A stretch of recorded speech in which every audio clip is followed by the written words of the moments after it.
Chapter 4. Mental Healings in Ancient Times. Down through the ages, men of all nations have somehow instinctively believed that somewhere there resided a healing power which could restore to normal the functions and sensations of man's body. They believed that this strange power could be invoked under certain conditions and that the alleviation of human suffering would follow. The history of all nations presents testimony in support of this belief. In the early history of the world, the power of secretly influencing men for good or evil, including the healing of the sick, was said to be possessed by the priests and holy men of all nations. Healing of the sick was supposed to be a power derived directly by them from God, and the procedures and processes of healing varied throughout the world. The healing processes took the form of supplications to God attended by various ceremonies, such as the laying on of hands, incantations, the application of amulets, talismans, rings, relics, and images. For example, in the religions of antiquity, priests in the ancient temples gave drugs to the patient and practiced hypnotic suggestions prior to the patient's sleep, telling him that the gods would visit him in his sleep and heal him. Many healings followed. Obviously, all this was the work of potent suggestions to the subconscious mind. After the performance of certain mysterious rites, the devotees of Hecate would see the goddess during sleep, provided that before going to sleep they had prayed to her according to weird and fantastic instructions. They were told to mix lizards with resin, frankincense, and myrrh, and pound all this together in the open air under the crescent moon. Healings were reported in many cases following this grotesque procedure. It is obvious that these strange procedures, as mentioned in the illustrations given, favored suggestion and acceptance by the subconscious mind of these people by making a powerful appeal to their imagination. Actually, in all these healings, the subconscious mind of the subject was the healer. In all ages, unofficial healers have obtained remarkable results in cases where authorized medical skill has failed. This gives cause for thought. How do these healers in all parts of the world effect their cures? The answer to all these healings is due to the blind belief of the sick person, which released the healing power resident in his subconscious mind. Many of the remedies and methods employed were rather strange and fantastic, which favored the imagination of the patients, causing an aroused emotional state. This state of mind facilitated the suggestion of health and was accepted both by the conscious and subconscious mind of the sick. This will be elaborated on further in the next chapter. Biblical accounts of the use of the subconscious powers. What things soever ye desire, when ye pray, believe that ye receive them, and ye shall have them. Mark 11:24. Note the difference in tenses. The inspired writer tells us to believe and accept as true the fact that our desire has already been accomplished and fulfilled, that it is already completed, and that its realization will follow as a thing in the future. The success of this technique depends on the confident conviction that the thought, the idea, the picture is already a fact in mind.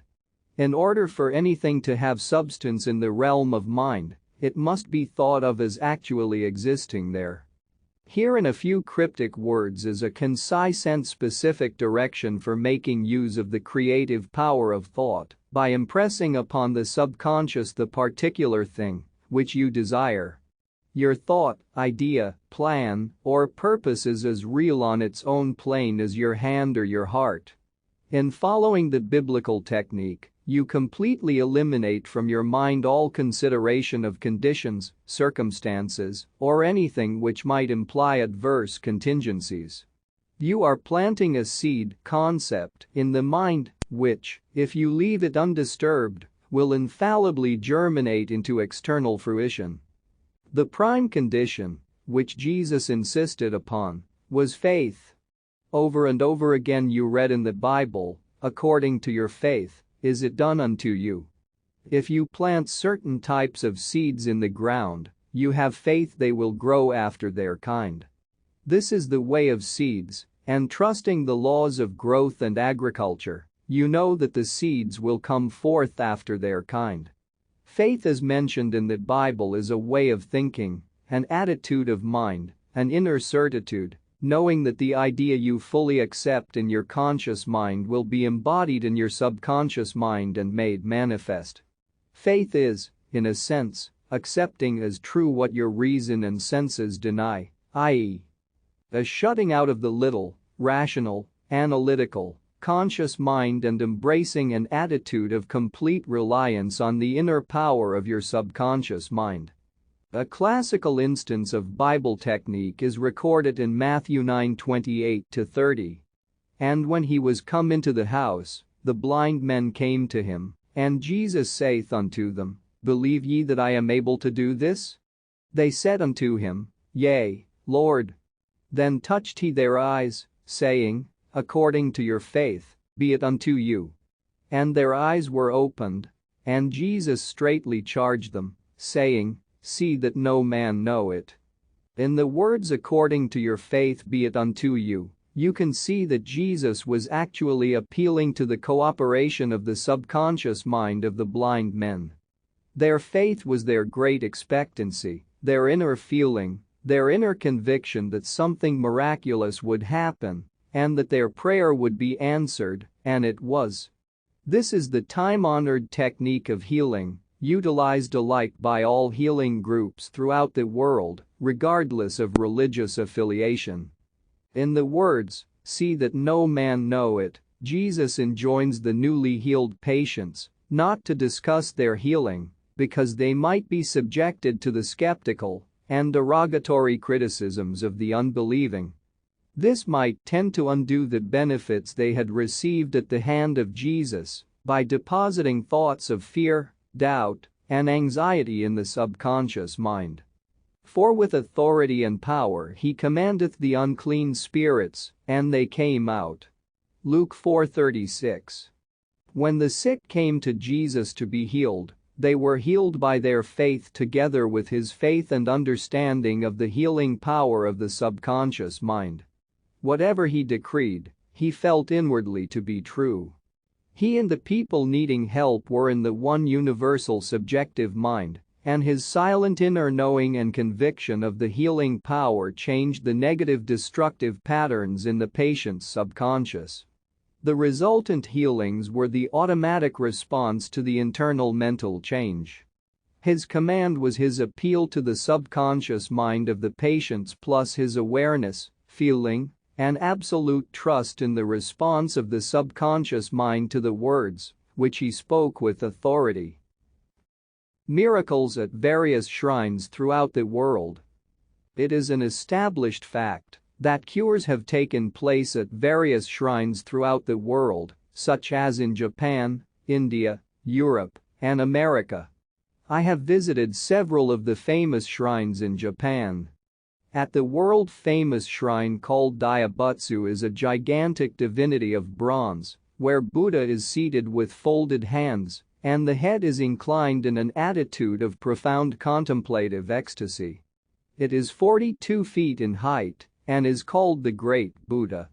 Here I saw young and old making offerings at its feet. Money, fruit, rice, and oranges were offered. Candles were lit, incense was burned, and prayers of petition recited. The guide explained the chant of a young girl as she murmured a prayer, bowed low, and placed 2 oranges as an offering. She also lit a candle. He said she had lost her voice, and it was restored at the shrine. She was thanking Buddha for restoring her voice. She had the simple faith that Buddha would give her back her singing voice if she followed a certain ritual, fasted, and made certain offerings. All this helped to kindle faith and expectancy, resulting in a conditioning of her mind to the point of belief. Her subconscious mind responded to her belief. To illustrate further the power of imagination and blind belief, I will relate the case of a relative of mine who had tuberculosis. His lungs were badly diseased. His son decided to heal his father. He came home to Perth, Western Australia, where his father lived, and said to him that he had met a monk who had returned from one of the healing shrines in Europe. This monk sold him a piece of the true cross. He said that he gave the monk the equivalent of $500 for it. This young man had actually picked up a splinter of wood from the sidewalk, went to the jeweler's, and had it set in a ring so that it looked real. He told his father that many were healed just by touching the ring or the cross. He inflamed and fired his father's imagination to the point that the old gentleman snatched the ring from him, placed it over his chest, prayed silently, and went to sleep. In the morning he was healed. All the clinic's tests proved negative. Of course, it was not the splinter of wood from the sidewalk that healed him. It was his imagination aroused to an intense degree, plus the confident expectancy of a perfect healing. Imagination was joined to faith or subjective feeling, and the union of the two brought about a healing. The father never learned of the trick that had been played upon him. If he had, he probably would have had a relapse. He remained completely cured and passed away 15 years later at the age of 89. One universal healing principle. It is a well-known fact that all of the various schools of healing effect cures of the most wonderful character. The most obvious conclusion, which strikes your mind, is that there must be some underlying principle, which is common to them all, namely, the subconscious mind, and the one process of healing is faith. It will now be in order to recall to your mind once more the following fundamental truths. First, that you possess mental functions, which have been distinguished by designating one the conscious mind and the other the subconscious mind. Secondly, your subconscious mind is constantly amenable to the power of suggestion. Furthermore, your subconscious mind has complete control of the functions, conditions, and sensations of your body. I venture to believe that all the readers of this book are familiar with the fact that symptoms of almost any disease can be induced in hypnotic subjects by suggestion. For example, a subject in the hypnotic state can develop a high temperature, flushed face, or chills according to the nature of the suggestion given. By experiment, you can suggest to the person that he is paralyzed and cannot walk, it will be so. By illustration, you can hold a cup of cold water under the nose of the hypnotic subject and tell him, "This is full of pepper. Smell it." He will proceed to sneeze. What do you think caused him to sneeze, the water or the suggestion? If a man says he is allergic to Timothy grass, you can place a synthetic flower or an empty glass in front of his nose when he is in a hypnotic state and tell him it is Timothy grass. He will portray the usual allergic symptoms. This indicates that the cause of the disease is in the mind. The healing of the disease can also take place mentally. You realize that remarkable healings take place through osteopathy, chiropractic medicine, and naturopathy, as well as through all the various religious bodies throughout the world, but it is obvious that all of these healings are brought about through the subconscious mind, the only healer there is. Notice how it heals a cut on your face caused by shaving. It knows exactly how to do it. The doctor dresses the wound and says, "Nature heals it." Nature refers to natural law, the law of the subconscious mind, or self-preservation, which is the function of the subconscious mind. The instinct of self-preservation is the first law of nature. Your strongest instinct is the most potent of all autosuggestions. Widely different theories. It would be tedious and unprofitable to discuss to any great extent the numerous theories advanced by different religious sects and prayer therapy groups. There are a great number who claim that because their theory produces results it is, therefore, the correct one. This, as explained in this chapter, cannot be true. You are aware that there are all types of healing. Franz Anton Mesmer, an Austrian physician, 1734–1815, who practiced in Paris, discovered that by applying magnets to the diseased body, he could cure that disease miraculously. He also performed cures with various other pieces of glass and metals. He discontinued this form of healing and claimed that his cures were due to animal magnetism, theorizing that this substance was projected from the healer to the patient. His method of treating disease from then on was by hypnotism, which was called mesmerism in his day. Other physicians said that all his healings were due to suggestion and nothing else. All of these groups, such as psychiatrists, psychologists, osteopaths, chiropractors, physicians, and all the churches are using the one universal power resident in the subconscious mind. Each may proclaim the healings are due to their theory. The process of all healing is a definite, positive mental attitude, an inner attitude, or a way of thinking, called faith. Healing is due to a confident expectancy, which acts as a powerful suggestion to the subconscious mind, releasing its healing potency. One man does not heal by a different power than another. It is true he may have his own theory or method. There is only one process of healing, and that is faith. There is only one healing power, namely, your subconscious mind. Select the theory and method you prefer. You can rest assured, if you have faith, you shall get results. Views of Paracelsus. Philippus Paracelsus, a famous Swiss alchemist and physician, who lived from 1493 to 1541, was a great healer in his day. He stated what is now an obvious scientific fact when he uttered these words: whether the object of your faith be real or false, you will nevertheless obtain the same effects. Thus, if I believed in St. Peter's statue as I should have believed in St. Peter himself, I shall obtain the same effects that I should have obtained from St. Peter. But that is superstition. Faith, however, produces miracles, and whether it is true or false faith, it will always produce the same wonders. The views of Paracelsus were also entertained in the 16th century by Pietro Pomponazzi, an Italian philosopher and contemporary of Paracelsus, who said, "We can easily conceive the marvelous effects which confidence and imagination can produce, particularly when both qualities are reciprocated between the subjects and the person who influences them. The cures attributed to the influence of certain relics are the effect of their imagination and confidence. Quacks and philosophers know that, if the bones of any skeleton were put in place of the saint's bones, the sick would none the less experience beneficial effects if they believed that they were veritable relics.